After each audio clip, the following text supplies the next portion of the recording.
Hi, this is Bob Cargill. It's Saturday, January 2nd, 2010, and I'm here in historic South Natick, Massachusetts. The Charles River waterfall directly behind me. It's cold, it's snowing, but this is a beautiful scene. In fact, this scene behind me has a lot of character to it, doesn't it?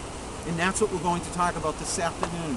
Character, specifically the importance of character in social media.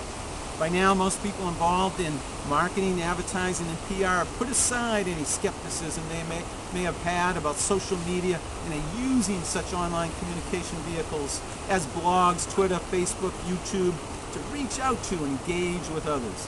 They're finally realizing that the guaranteed efficacy of a one-way, top-down, interruptive monologue by businesses and bureaucrats is history, and that the era of inclusive, open-ended dialogue between company and constituency is upon us. Yes, social media appears to be on the verge of going mainstream in more ways than one. However, what's still a big challenge for many of those using social media for business is using it correctly, adhering to a unique set of principles that differentiates this discipline from more traditional forms of communications. Social media to work well, the social media makers themselves need to be transparent, inauthentic, responsive and generous, credible, conversational, and considerate. Ideally, social media makers need to embrace the 6 pillars of character: trustworthiness, respect, responsibility, fairness, caring, and citizenship that is so familiar to so many people of all ages and from all walks of life, thanks to Michael Josephson in his book, Making Ethical Decisions. Just how important is character in social media today?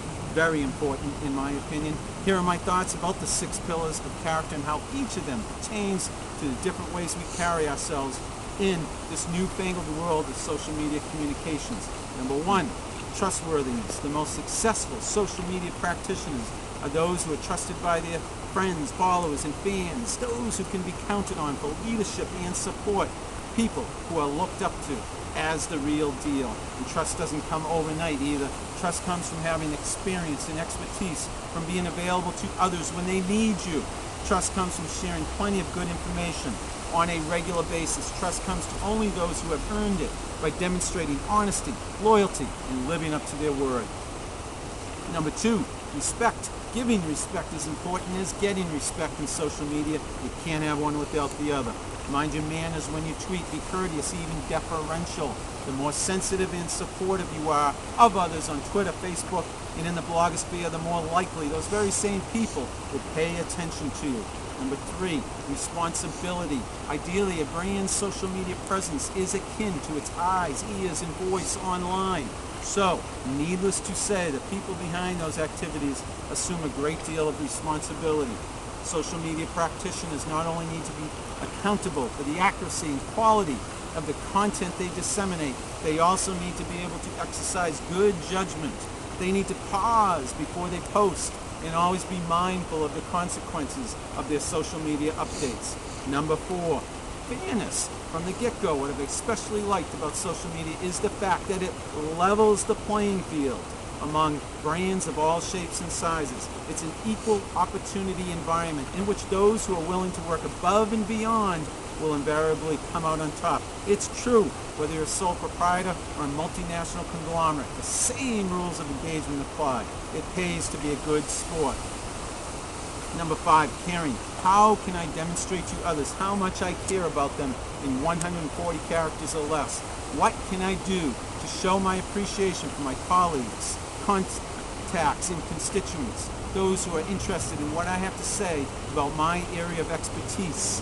To what lengths can I go to provide assistance to those who need it?